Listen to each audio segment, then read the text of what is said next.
FSN Radio. It's all about what's next. Go to financialsurvivalnetwork.com and sign up for your free weekly newsletter. You'll also get 3 free reports. The Financial Survival Network. It's all about what's next. Welcome. You are listening to the Financial Survival Network. I'm Kerry Lutz. Well, we're back to proprietary trading, it appears, insofar as the big banks are concerned. Look, Goldman Sachs, the revenue from trading surged 93%, and they made money. They made more money, and so are the others. I mean, it's kind of striking me that this is the RobinHood economy, but the reverse RobinHood. At least RobinHood stole from the rich and gave to the poor. This RobinHood steals from the poor and gives to the rich and the ultra rich. And we've seen this over and over again, but let's get another opinion on it. First, I want to get your view on the RobinHood effect, the tail wagging the dog, all of these things. Why don't you email us, kl@kerrylutz.com, with your opinion. So John Grace is with us now.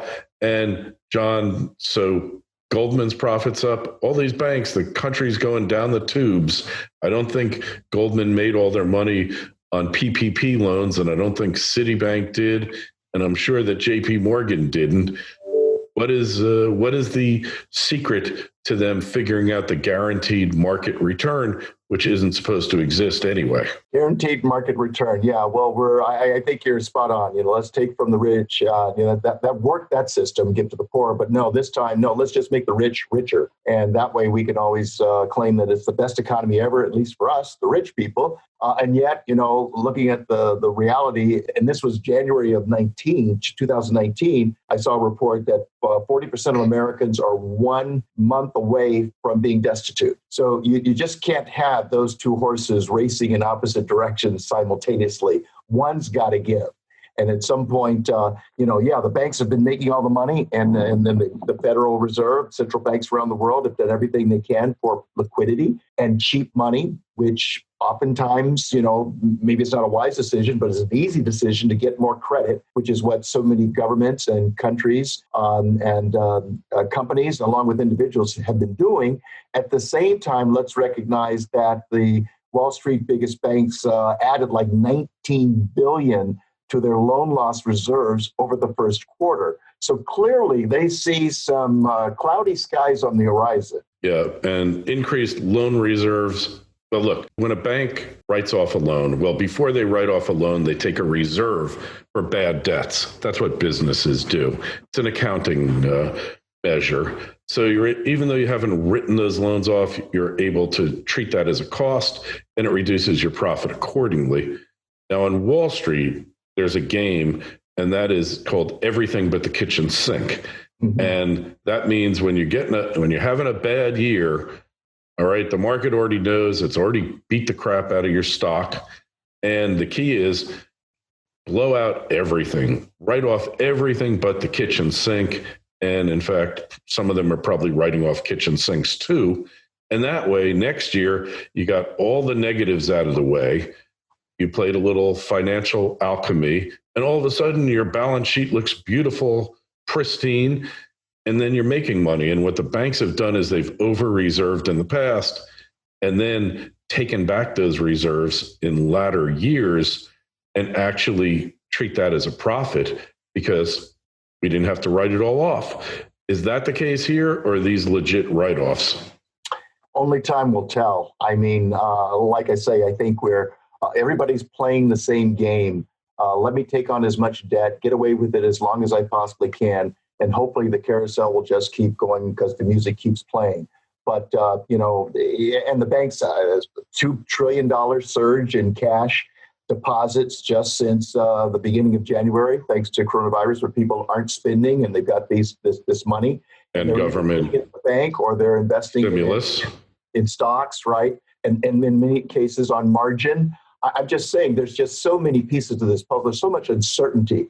The foundation is just not intact.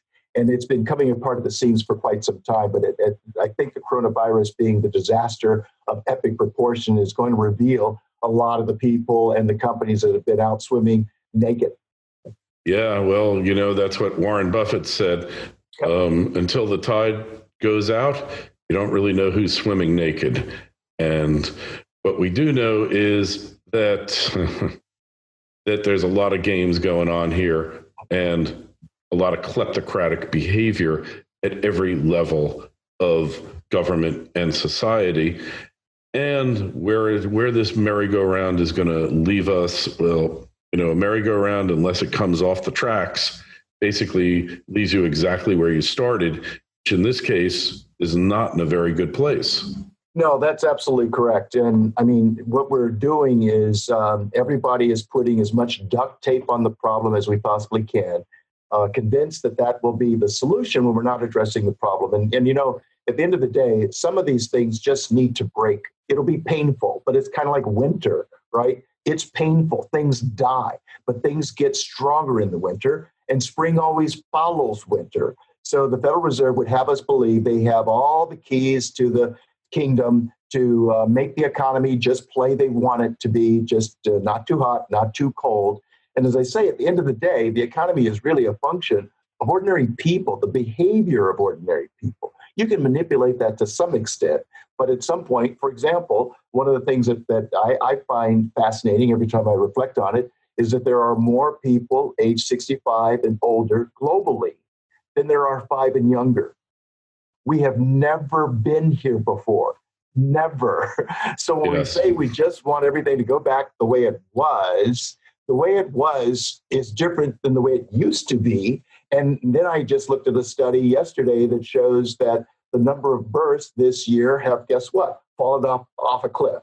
And then you look at countries like Hungary where they're saying, look, well, if you have 3 kids, we'll give you an SUV, we'll give you a loan, we'll give you free money. So everybody's trying to play the game and manipulate things in such a way that it keeps things going. But at some point, there is breakage there and there is pain. And while that is uncomfortable, that's sometimes what we absolutely need to get to the other side of the equation. I could not agree with you more, John.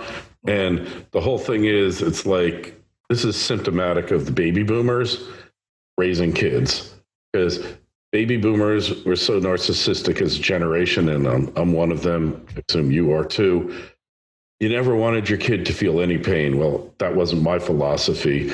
That's why we created participation trophies. So even though you suck at soccer, you still get a trophy. So, everybody's a winner, but not everybody's a winner. And all you do when you pamper and really overindulge your child is you put off for another day that they're going to find out that there's no Santa Claus. And it's a lot harder for a kid 25 learning there's no Santa Claus than a kid at 5, which is approximately when they should. And just as a little anecdote here, my brother was an interesting character. He figured out in first grade there wasn't a Santa Claus, and he went and told the whole class, and it precipitated a meltdown of epic proportions. The kids are all over the place crying. They're like inconsolable, and the poor teacher is like, what am I supposed to do? So, my mother gets the call, and I won't get into the rest of it, but it's quite amusing. And I never looked at my brother as a truth teller before, but somebody needs to tell these people that Santa Claus, you find him in the shopping center at the mall if it hasn't closed down around Christmas time, sometime after Thanksgiving. But he's really not a real person. He's an actor, right? Right. And by the way, more news, the cavalry is not coming, okay? So there's no good guy wearing a white hat who's just going to salvage you from your habits. And I see so much in the way we're all operating in fear of missing out. And I call it, the greed gravy train, where we all want to get more and more. We want to look like the Kardashians, except we're not rolling like the Kardashians, right? They roll. They are money machines. And the rest of us, like I say, if it is the case that is another one from Dr. Quincy Crosby at Prudential, she cites 54% of Americans don't have resources out of 30 days. So both of those studies seem to confirm the same facts. As long as we're making money, we're just doing okay. But there is no kind of storm, no kind of hurricane, no kind of firestorm, whatever kind of travesty that could happen thanks to nature that we are prepared for, except in our minds, we're just going to ride it out and somebody's going to come and save us. It's just that at some point that all that music does stop and we have to get off the carousel. Yeah, got to get off the carousel and face reality. We got to leave the amusement park. And unfortunately, the only way to get through, to exit the amusement park is through the House of Horrors.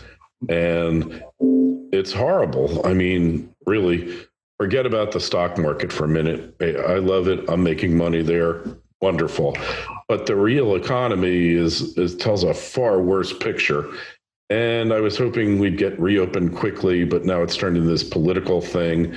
And all it does is hurt the people. But we're going to have to change this system at some point anyway, because debt at every level of society, unsustainable. And now it's more unsustainable. Although now the government will forgive the debt for PPP.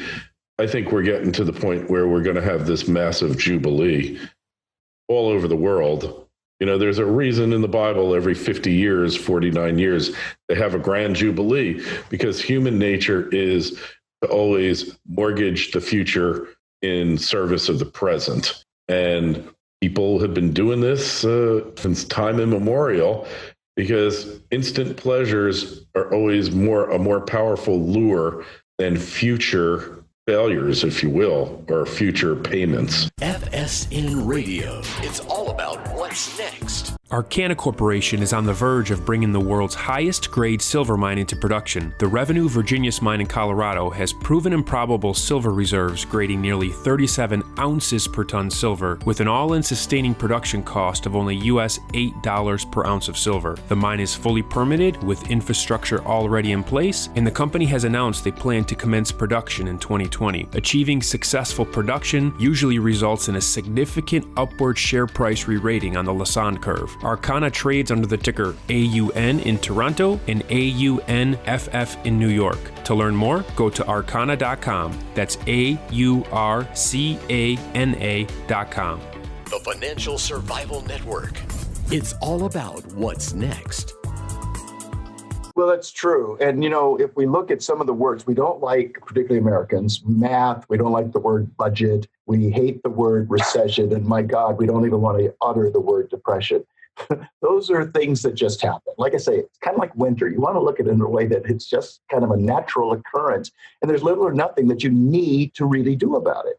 But the good news in terms of the worst case scenario, which of course would be the Great Depression from 29 to 32, what we recognize is on a per capita basis, more Americans became millionaires than any other time in history. I find that incredibly good news, because what it suggests is there's always a bull market somewhere for those who are prepared, not with equity, prepared with cash. Cash is king. That's right.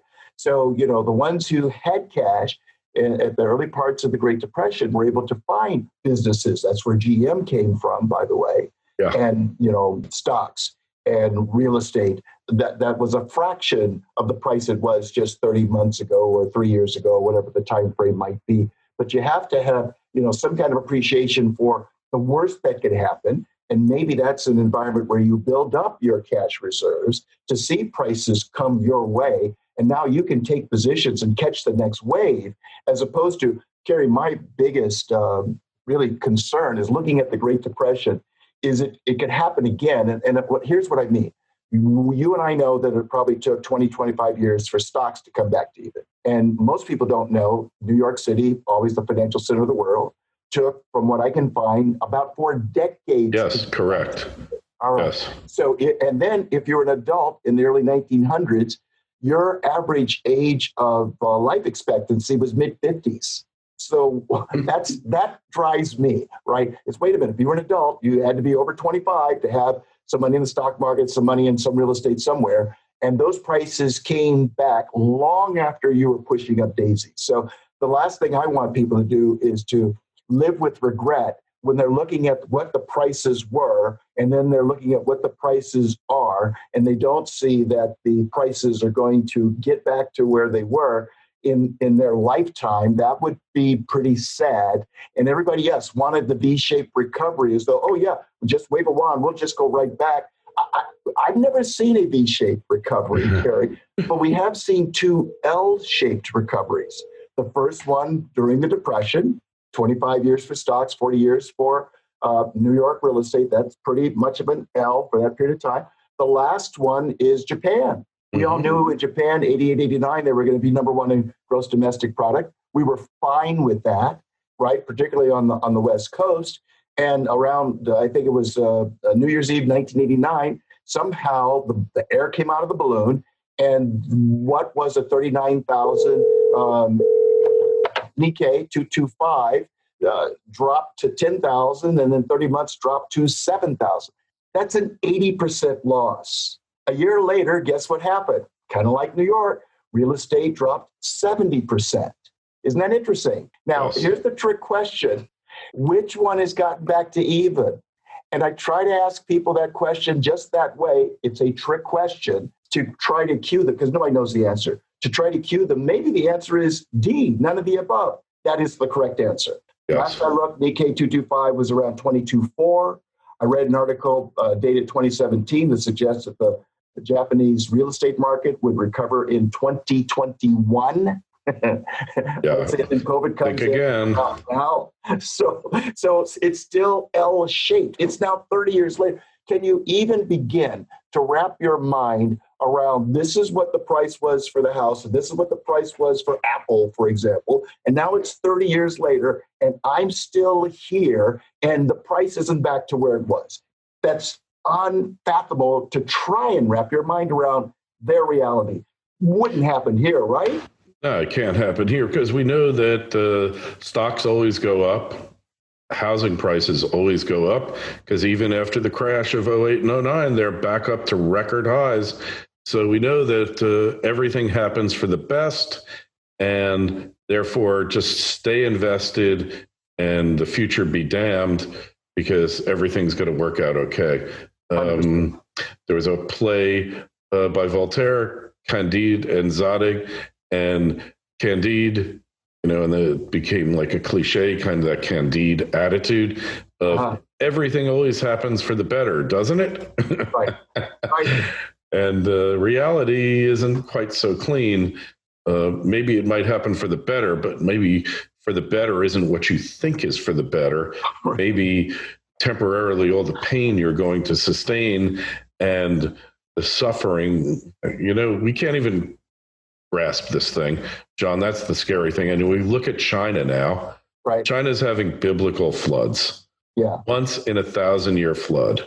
And that is, think of Houston during the hurricane, but about 100 times worse because it's covering 70% of the country. And their dams are bursting, and Communist Party is on the decline. They're on the run. I mean, this is a global phenomena of civil unrest and everything else. There's that theory about the fourth turning. I don't necessarily believe it, but it sure looks like we're at the end of one system and we're heading into another. I don't know what that system is going to be, but I do know that any system, gold and silver, probably is a place where you want to be. Well, funny you should mention that because I just came across an article that talked about Leland Stanford. Of course, yeah. Okay, Chinatown. Rowing to his inauguration because of the great floods. And this was from a study UCLA just late last year saying the West Coast should prepare for more fires and more floods. So what's happening in China? Maybe it's their turn in the ring right now. But yeah, this is we're all breathing the same air. We're drinking the same water. We used to fly the same airplane. So it's just cyclical, kind of like the sun in the Coliseum, right? Everybody's in the shade. Everybody's in the sun. If you're there all day, we all take turns in the good news in the sun and the bad news in the shade. Yeah, well, it looks like China, kind of like Icarus, they flew too close to the sun and the wings melted and they're crashing. And, since for the past 25 years, they never had a recession there. Demand only went up. They might have had slowdowns and they lied about it, but that's the Chinese. But now they're part of the global depression here. And now the world's, I don't even want to get into all that, but the world has turned against China. Universally, they become overnight a pariah country. That is pretty remarkable. It's not in the news. Yes, it's in the news. Trump says this, Trump says that, but not the fact that the EU has turned against them and these countries in Africa that they ensnared in debt traps turning against them, South America, Belt and Road Initiative that was going to be their entree to take over the world, dead in the water, 5G, Huawei, dead. And wow. These trends, and we don't, we're not even really in a position now, John, to really appreciate the impact on the global economy and the end of globalization. Well, I think we covered enough for one session. My head is spinning. I don't know about yours, but John, people want to find out more about you, read your work. Where should you go? Our website would be where we would direct them, please. Why Be Poor? It's as simple as it sounds. Why, WHYBE, poor, POOR.com. All right. And more important now than ever, questions, comments for John, myself, KL@KerryLutz.com, Twitter feed @KerryLutz, Facebook page, Financial Survival Network, and make sure you sign up for a newsletter. John, always a pleasure. Thanks so much for joining us today. My pleasure, Kerry. See you next time. FSN Radio. It's all about what's next. Go to financialsurvivalnetwork.com and sign up for your free weekly newsletter. You'll also get 3 free reports. The Financial Survival Network. It's all about what's next.